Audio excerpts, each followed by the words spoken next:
Já que um buraco negro é uma esfera, por que então o chamamos de buraco negro? Você pode dizer que é porque tudo que cai nele nunca mais consegue sair, então ele se parece com um poço sem fundo. Mas afinal, para onde vão as coisas que caem em um buraco negro? Elas acabam entrando no interior do buraco negro, ou permanecem para sempre paradas sobre a superfície do mundo? Para responder a essa pergunta, talvez seja preciso primeiro esclarecer outra. Como é, afinal, o interior de um buraco negro? Um buraco negro possui dois aspectos estranhos. Um é a singularidade gravitacional, o outro é o seu horizonte de eventos. No início, os cientistas descobriram que, tanto no centro de um buraco negro quanto no raio de Schwarzschild, a solução de Schwarzschild apresenta divergências, ou seja, surgem infinitos. Em princípio, infinitos deveriam existir apenas na matemática. No mundo físico real, geralmente se considera que não existem infinitos verdadeiros. Ao lidar com qualquer problema físico, sempre que um infinito aparece no resultado de um cálculo, isso normalmente significa que há algo errado na dedução. Por isso, na época, a solução de Schwarzschild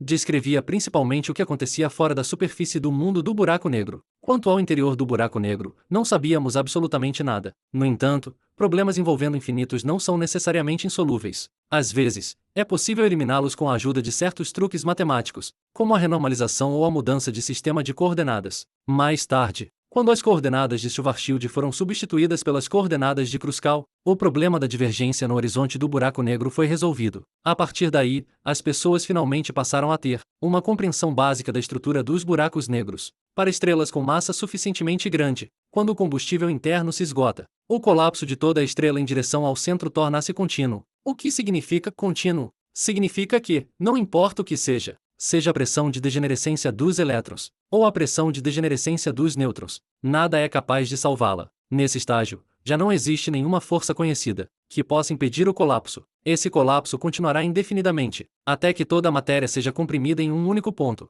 Esse ponto é a singularidade gravitacional no centro do buraco negro. Portanto, do ponto de vista da relatividade geral clássica, o interior de um buraco negro, exceto por esse ponto central, é todo vazio. Embora essa explicação esteja de acordo com a teoria dominante atual, ela certamente está errada. Por quê? Porque, embora o problema do horizonte de eventos tenha sido resolvido, o problema da singularidade ainda não foi. Como o núcleo da relatividade geral é um espaço-tempo suave e contínuo, nesse arcabouço o ponto de origem de um buraco negro não tem tamanho. Seu volume é zero. Isso faz com que sua densidade seja infinita. Antes, por meio de uma transformação de coordenadas, o problema da divergência no horizonte de eventos foi resolvido, mas a divergência da singularidade nunca encontrou solução dentro da relatividade geral. Essa é uma das razões pelas quais se acredita que a relatividade geral é incompleta. Então, o que fazer? Na dúvida, mecânica quântica. Se apenas a teoria gravitacional não é suficiente para resolver o problema, então tenta-se adicionar um pouco de teoria quântica. Em 2001, alguns cientistas, ao estender conceitos da física da matéria condensada para sistemas gravitacionais, derivaram das equações de campo de Einstein, um tipo especial de corpo celeste. Trata-se de uma esfera extremamente semelhante a um buraco negro, mas que, diferentemente dele, não possui nem singularidade nem horizonte de eventos. Ela contém apenas um vácuo especial, envolto por uma fina camada externa. Esse vácuo não é um vácuo no sentido tradicional. É um vácuo conhecido como espaço de De Sitter, com energia extremamente elevada, que tende a se expandir em todas as direções. No entanto, essa expansão intensa acaba sendo confinada. Quem a confina é uma camada de matéria, mais fina do que um núcleo atômico, mas extremamente densa. A matéria dessa camada vem dos restos finais de estrelas de grande massa, ou seja, daquilo que originalmente iria colapsar para formar um buraco negro. Os autores chamaram esse corpo celeste, oco em seu interior e diferente tanto dos buracos negros, quanto das estrelas de nêutrons e das estrelas de quarks, de Gravastar, também conhecido como estrela de vácuo gravitacional. Desde o momento em que foi proposto,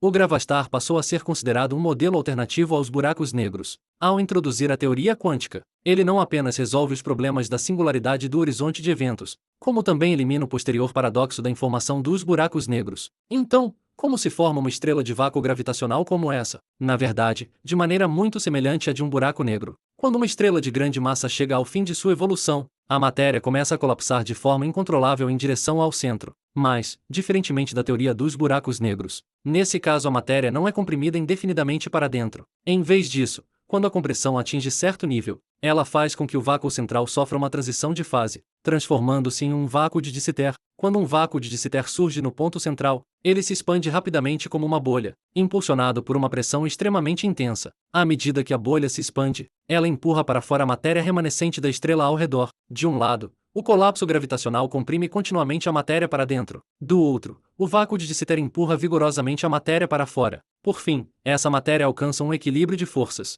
próximo ao raio de Schwarzschild, e se transforma em uma camada esférica de densidade extremamente alta. Essa camada, juntamente com o vácuo que ela contém, é a estrela de vácuo gravitacional. Pode-se ver que as estrelas de vácuo gravitacional e os buracos negros têm muitas semelhanças. Por exemplo, seus tamanhos são comparáveis. Essa camada esférica fica basicamente próxima ao raio de Schwarzschild, o que equivale ao horizonte de eventos de um buraco negro. Além disso, o comportamento externo de toda a camada também é muito parecido com o de um buraco negro. Ela é composta por matéria de massa estelar, possui gravidade enorme, e pode produzir efeitos de lente gravitacional semelhantes aos de um buraco negro. Ao mesmo tempo, essa gravidade extremamente forte provoca um desvio gravitacional para o vermelho extremo, ou seja, quando os fótons se movem em um campo gravitacional. Para superar o potencial gravitacional, seus comprimentos de onda são alongados, e sua frequência diminui. Isso se manifesta no fato de que, quanto mais perto um objeto está da camada, mais avermelhada e mais fraca se torna sua luz, de forma muito semelhante ao que ocorre próximo ao horizonte de eventos de um buraco negro. No entanto, como a camada possui uma espessura finita, ela não apresenta uma superfície de desvio para o vermelho infinito, como ocorre nos buracos negros. Além disso, sua gravidade já é suficientemente forte para produzir características observacionais semelhantes à sombra de um buraco negro, fazendo com que as estrelas de vácuo gravitacional pareçam tão negras quanto os buracos negros. A temperatura de sua superfície é próxima do zero absoluto, e elas não podem ser detectadas diretamente por radiação térmica, o que também é muito parecido com os buracos negros. A diferença é apenas que a distribuição de temperatura pode não ser tão uniforme quanto a da superfície de um buraco negro. Além disso, assim como os buracos negros, elas também atraem matéria externa e formam discos de acreção. A diferença é que, no caso das estrelas de vácuo gravitacional, essa matéria acaba sendo comprimida sobre a camada e passa a fazer parte dela. Já no caso dos buracos negros, essa matéria acaba atravessando o horizonte de eventos e entrando no interior do buraco negro, até chegar à singularidade. No entanto, atravessar a superfície do mundo e alcançar a singularidade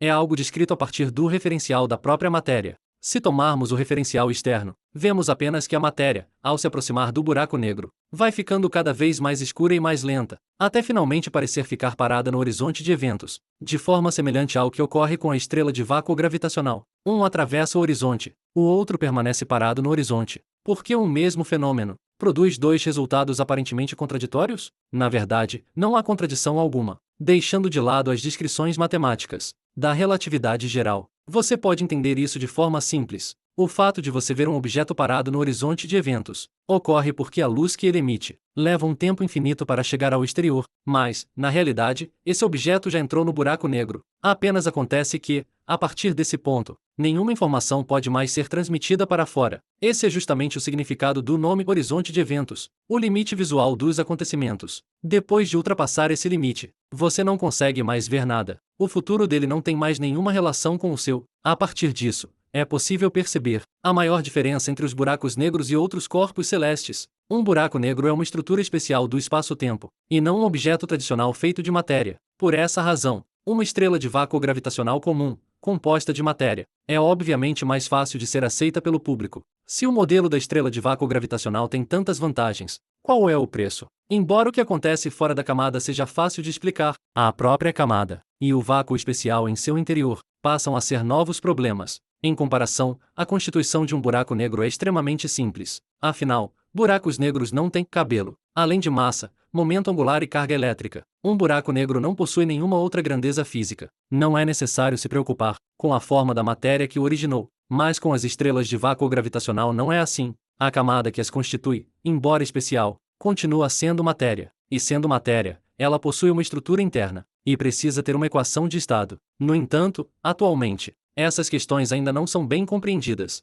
Além disso, o que exatamente é o vácuo de Sitter dentro da camada? Essas são todas questões que precisarão ser esclarecidas no futuro. No momento, a estrela de vácuo gravitacional é apenas um modelo teórico grosseiro para descrever com precisão suas propriedades físicas. É indispensável uma teoria completa da gravidade quântica. No entanto, além da teoria pura, os cientistas também estão tentando, por meio de diversos métodos observacionais, encontrar evidências que a apoiem ou a refutem. Ou seja, eles querem verificar Se os buracos negros que observamos na realidade não se parecem mais com estrelas de vácuo gravitacional, embora o comportamento de ambos seja extremamente semelhante, devido à sua natureza diferente, em alguns aspectos ainda existirão certas diferenças. Por exemplo, quando dois desses objetos colidem, os sinais de ondas gravitacionais, nas fases iniciais da fusão, não serão exatamente os mesmos. Portanto, no futuro, detectores de ondas gravitacionais com maior precisão talvez consigam decidir entre esses dois modelos.